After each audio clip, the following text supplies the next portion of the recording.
আচ্ছা, এখানে আমরা একটা সার্কিট দেখতে পাচ্ছি এবং বলা হয়েছে কি আমাকে আ থেভেনিন ইকুইভ্যালেন্ট সার্কিট বের করতে বলা হয়েছে এবি টার্মিনালের রেসপেক্টে এবং তারপর বলা হয়েছে যে আ কারেন্ট বের করতে বলা হয়েছে। Calculate the current in RL, হুম? তারপরে বলা হয়েছে যে ফাইন্ড আরএল, আরএল এর ভ্যালু কত হবে uh for maximum power deliverable to RL, মানে আরএল থেকে যদি আমি মেক্সিমাম পাওয়ার নিতে চাই তাহলে আরএল এর ভ্যালু কত হবে সেটা বের করতে হবে এবং সেই মেক্সিমাম পাওয়ারটা কত সেটাও বের করতে হবে।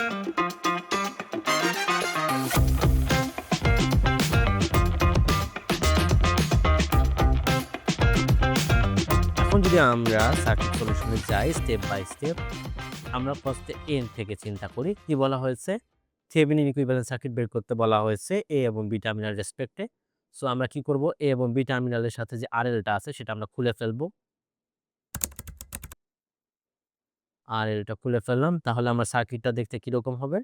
আমি মডিফাইড যে সার্কিটটা সেটা যদি আঁকি, এখানে আসতেছে হচ্ছে 4 অ্যাম্পিয়ার, এখানে আসতেছে হচ্ছে 2 ওহম প্লাস মাইনাস 20 ভোল্ট। দেন এখানে আসতেছে হচ্ছে 4 ওহম, এখানে আসতেছে 6 ওহম,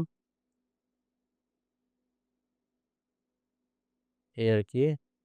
এটা A আর এটা হচ্ছে B terminal. A terminal, B terminal, এখানে আমার কারেন্ট যাচ্ছে 2 অ্যাম্পিয়ার। ঠিক আছে? সো আমাকে কি এই যে এইটা এবং এখানে আমার হচ্ছে কি বলা হচ্ছে থেভেনিন ইকুইভ্যালেন্ট সার্কিটটা বের করতে বলা হয়েছে। সো থেভেনিন ইকুইভ্যালেন্ট সার্কিট বের করার নিয়ম হচ্ছে কি, ১ম এ হচ্ছে আমার RTh বের করতে হবে। RTh calculation. সো এখান থেকে যদি আমি RTh বের করতে চাই, তো আমাকে কি করতে হবে? মডিফাইড সার্কিটটা আ আঁকতে হবে এবং হচ্ছে সকল ইন্ডিপেন্ডেন্ট সোর্সকে ইনঅ্যাক্টিভ করে দিতে হবে। সো সার্কিটটা তাহলে কিরকম হবে সেটি আমি আঁকছি। সো এটাই হবে আমার modified circuit for RTh calculation. আমরা দেখতে পাচ্ছি সব কয়টাই অ্যাকচুয়ালি আমার সিরিজ অবস্থায় রয়েছে, সিরিজে রয়েছে। সো RTh এর ভ্যালু কত হবে? RTh এর ভ্যালু হবে 6 + 4 দ্যাট মিনস 10 + 2 তার মানে 12 ওহম। আচ্ছা, সো আমাদের এ কিন্তু গেল। সো না, এখনো আমরা বের করতে পারিনি। আমাদের VTH টাও কিন্তু ক্যালকুলেট করতে হবে। VTH বের করতে হবে। VTH ক্যালকুলেশন যদি আমরা থেভেনিন ইকুইভ্যালেন্ট সার্কিটটা বের করি, তাহলে কিন্তু আমার VTH টাও বের করতে হবে। তো VTH টা কোনটা? ধরুন আমাদের এই যে মেইন যে সার্কিটটা আছে, এই যে এইটার ভোল্টেজটা হচ্ছে VTH। তো এটা আমরা কিভাবে বের করতে পারি? খুবই সহজে আমরা বের করতে পারি। এইখানে আমরা হচ্ছে একটা সোর্স ট্রান্সফরমেশন ইউজ করব।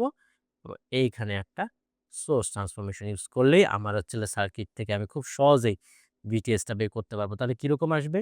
এখানে 2 ওহম চলে আসবে প্লাস মাইনাস এখানে চলে আসবে হচ্ছে 8 ভোল্ট। এখানে চলে আসবে হচ্ছে 4 ওহম, দেন এখানে চলে আসবে হচ্ছে 6 ওহম। আর ভোল্টেজ সোর্স যেটা আসবে সেটা হচ্ছে কি যে এখানে প্লাস মাইনাস সোজা 12 ভোল্ট, এগুলো এ টার্মিনাল। আর এখানে চলে আসবে হচ্ছে একটা 20 ভোল্ট চলে আসবে, সব প্লাস মাইনাস 20 ভোল্ট। এখানে চলে আসবে হচ্ছে বি টার্মিনাল। আচ্ছা, তো এখন আমরা VTH বের করি। VTH টা হচ্ছে কোনটা? এই যে প্লাস মাইনাস VTH। আমরা জিনিসটা একটা খেয়াল করি যে এখানে কিন্তু ওপেন একটা লুপ, আ সরি মানে ওপেন একটা সার্কিট। সো এখানে যদি আমি একটা KVL এপ্লাই করি তাহলে কিন্তু এইখানে কোনো কারেন্ট ফ্লো করবে না। তো আল্টিমেটলি কি যদি কোনো কারেন্ট ফ্লো না করে, এই 2 ওহম এর জন্য কোনো ভোল্টেজ ড্রপ হবে না, 4 ওহম এর জন্য কোনো ভোল্টেজ ড্রপ হবে না, 6 ওহম এর জন্য কোনো ভোল্টেজ ড্রপ হবে না। তো আল্টিমেটলি KVL এপ্লাই করলে কিরকম আসবে? -8 -12 plus VTH -20 = 0। So ultimately VTH কত হচ্ছে? আ -12 আর এইটা হচ্ছে -20, তার মাইনাস VTH হচ্ছে 40 ভোল্ট। ঠিক আছে? সো থেভেনিন ইকুইভ্যালেন্ট সার্কিটটা কিরকম? প্লাস মাইনাস VTH এর সাথে একটা RTH থাকবে এবং VTH টা ছিল পজিটিভ প্রান্ত ছিল A, সো এটা হচ্ছে আমাদের A প্রান্ত, এটি হচ্ছে আমাদের B প্রান্ত। VTH এর ভোল্টেজ হচ্ছে 40 এবং RTH এর ভ্যালু হচ্ছে 12 ওহম। হ্যাঁ? এবং আমরা হচ্ছে এখান থেকে কি করেছিলাম? RL-টাকে খুলে ফেলেছিলাম। সো আমরা এখানে চাইলে এই প্রান্তে আবার হচ্ছে কি করতে পারি? একটা RL কানেক্ট করে দিতে পারি। এই। সো আমাদের অ্যাকচুয়ালি A পয়েন্টটা শেষ। তারপরে B কি বলেছে? Uh calculate the current in RL is equal to 8 ohm. যদি RL এর ভ্যালু আমার এটা হচ্ছে ১ নাম্বার শেষ। এখন আমরা B তে চলে আসতেছি। B তে। B তে বলা হয়েছে কি? এই সার্কিটে RL এর ভ্যালু যদি 8 ওহম হয়, তাহলে আমাকে এই কারেন্টের ভ্যালুটা বের করতে হবে। এই যে calculate the current in RL equals to 8 ohm. এটার মধ্যে যে কারেন্টটা যায়। তো আমরা ধরে নেই এই যেখানে একটা আ I যদি হয়, তাহলে আমরা I এর ভ্যালুটা কিভাবে বের করতে পারি?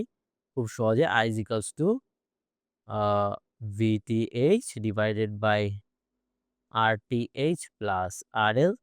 তো আল্টিমেটলি VTH এর ভ্যালু হচ্ছে 40, RTH এর ভ্যালু হচ্ছে 12 প্লাস RL এর ভ্যালু হচ্ছে 8। তার মানে কত আসতেছে?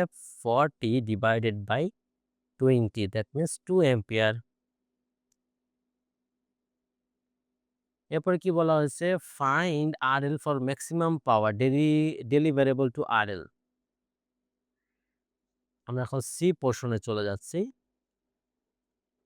আরেকবার আমরা কোয়েশ্চেনটা দেখি, সেটা হচ্ছে কি? Find RL for maximum power deliverable to RL। মানে RL থেকে যদি ম্যাক্সিমাম পাওয়ার চাই, তাহলে RL এর ভ্যালুটা কত করতে হবে? আমরা বলছিলাম দেখেন থেভেনিন ইকুইভ্যালেন্ট সার্কিট ড্র করছিলাম এবং তাহলে কি করতে হইতো? এই RL টাকে ভ্যালু হইতে হতো RTH এর সমান। সো আমরা RTH বের করেছি কত? 12 ওহম। সো যদি ম্যাক্সিমাম পাওয়ার পেতে চাই, আমরা জানি RL এর ভ্যালু হতে হয় RTH এর সমান। মানে RTH এর ভ্যালু কত? 12। সো RL এর ভ্যালুই হতে হবে 12। সিম্পল। তারপর কি বলা হয়েছে? Determine that maximum power. তাহলে আমার ওই যে ম্যাক্সিমাম পাওয়ার যে পাবো, সেই ম্যাক্সিমাম পাওয়ারটা আমাকে বের করতে হবে। তো ম্যাক্সিমাম পাওয়ারটা কত? ইকুয়েশন তো আমরা জানি। সেটা হচ্ছে কত? V square TH divided by 4RTH। So VTH এর ভ্যালু হচ্ছে 40। So 40 whole square divided by 4 into RTH মানে হচ্ছে 12।